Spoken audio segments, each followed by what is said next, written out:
जय हिंद दोस्तों, आज हम देखेंगे हेड कांस्टेबल टेलीकम्युनिकेशन का प्रीवियस ईयर कटअप जो 2023 की फ़ाइनल कटअप है आईटीबीपी हेड कांस्टेबल टेलीकम्युनिकेशन की।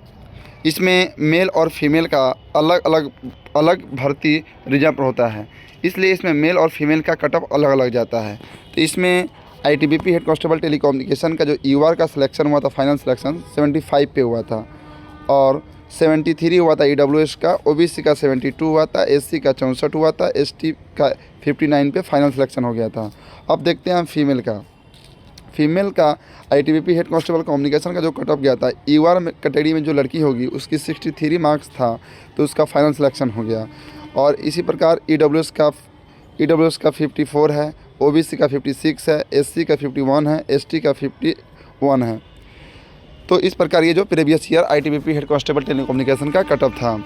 इसमें मैं आपको बता दूं कि इसमें कोई निगेटिव मार्क्स नहीं होता है, निगेटिव इसमें नहीं होता है। 100 मार्क्स का एग्ज़ाम होता है, ओनली ऑब्जेक्टिव क्वेश्चन रहता है और कोई निगेटिव मार्क्स इसमें नहीं रहता है।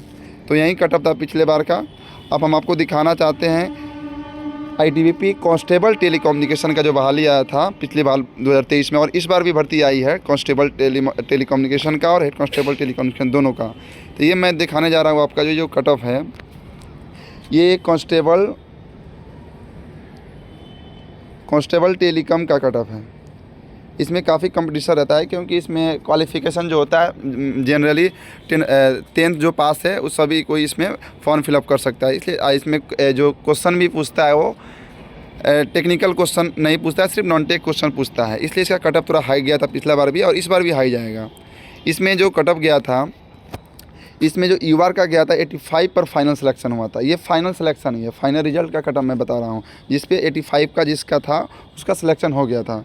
और ईडब्ल्यूएस का गया था 83, ओबीसी का 84, एससी का 81, एसटी का 91। ये जो कटअप बताया ये मेल का है। इसी प्रकार आप नीचे जाइएगा, यहाँ पे ये फीमेल का स्टार्ट हो रहा है। यहाँ से फीमेल का ईओआर पर कितना हुआ था, 83 गया था। ईडब्ल्यूएस फीमेल का कितना गया था, 81 गया था। ओबीसी का 80 गया था ईडब्ल्यूएस फीमेल का, और ओबीसी का 81 गया था। इसी प्रकार 72 गया था एससी का, और एसटी का भी 70 गया था। यही कटअप था आपका। जनरली इसका कांस्टेबल टेलीकॉम का कटअप थोड़ा ज़्यादा जाता है, क्योंकि इसमें पूरा और लड़का सब ज़्यादा इसमें फॉर्म फिल होता है, और ये इसमें टेक्निकल क्वेश्चन पूछता है, जिसके कारण से कटअप थोड़ा कम जाता है। इस बार भी कटअप इसी के आसपास रहेगा। इस बार भी सेफ आपको हम कटअप बता देते हैं, खुद हमें इस एग्ज़ाम में अपीयर होता पिछला बार, तो ये सेफ कटअप रहेगा इस बार। अगर 75 प्लस आप कर रहे हैं तो आप एकदम सेफ होइएगा। इसमें मेडिकल के लिए लगभग 2 गुना स्टूडेंट को ही बुलाया जाता है।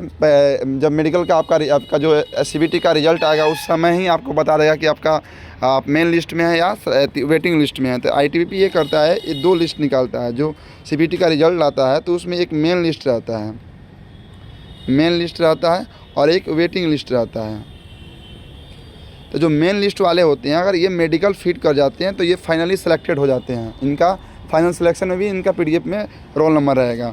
और ये जो वेटिंग वाले रहते हैं, वेटिंग लिस्ट वाले होते हैं, इनका भी मेडिकल होता है और मेन लिस्ट वाले का भी मेडिकल होता है। अगर बाई चांस कोई मेन लिस्ट वाले मेडिकल अनफिट हो जाते हैं तो उनके जगह पर ये वेटिंग वाले जो हायर वेटिंग वाले में होंगे, जिनका मार्क्स मेन के जस्ट बगल में होगा, तो ये वेटिंग वाले को चांस मिल जाता है। तो आईटीबीपी में ये होता है कि पहले से ही सीबीटी का जब रिजल्ट आता है उस समय ही बता देता है कि आप मेरिट में हैं या मेरिट से बाहर है, और अगर बाहर है तो कितना वेटिंग है आपका। तो वेटिंग वहीं 2 गुना रिजल्ट देता है और दोनों का मेडिकल कराता है। जैसे कि ये मेरा स्कोर कार्ड है आईटीबीपी हेड कांस्टेबल टेलीकम्युनिकेशन का। इसमें देखिए मेरा जो स्कोर है 72 मार्क्स था सीबीटी में, बट यहाँ पे लिखा है ओबीसी 50 एक्सटी मतलब वेटिंग। तो यहाँ पे EXT मतलब वेटिंग लिस्ट होता है। तो मेरा 50 वेटिंग लिस्ट में मेरा था ओबीसी कैटेगरी में, तो मेरा भी मेडिकल हुआ था, और जो मेन लिस्ट में है उनका भी मेडिकल हुआ था। जो मेन लिस्ट वाले अगर मेडिकल अनफिट होते हैं तो हमको चांस मिलता है। तो हमसे 49 लड़के ऊपर है हमसे, हम 50 नंबर पे वेटिंग में थे। यही कारण है मेरा फाइनल सिलेक्शन नहीं हो पाया था, और मेरे 27-28 तक वेटिंग वाले का फाइनल सिलेक्शन हो चुका था, मेरा नहीं हो पाया था क्योंकि मैं वेटिंग लिस्ट में था। तो मेरे टाइम लगभग 35 वेटिंग तक का फाइनल सिलेक्शन हो गया था, मेरा नहीं हो पाया था क्योंकि मेरा 50 वेटिंग था। तो कहने का मतलब यही है कि इसमें सीबीटी का जब एग्ज़ाम का रिजल्ट आएगा उसी समय आपको पता चल जाएगा कि आप मेन लिस्ट में हैं कि आप वेटिंग लिस्ट में हैं। तो मैक्सिमम 30 वेटिंग 35 वेटिंग तक फाइनल सिलेक्शन हो जाता है इसमें।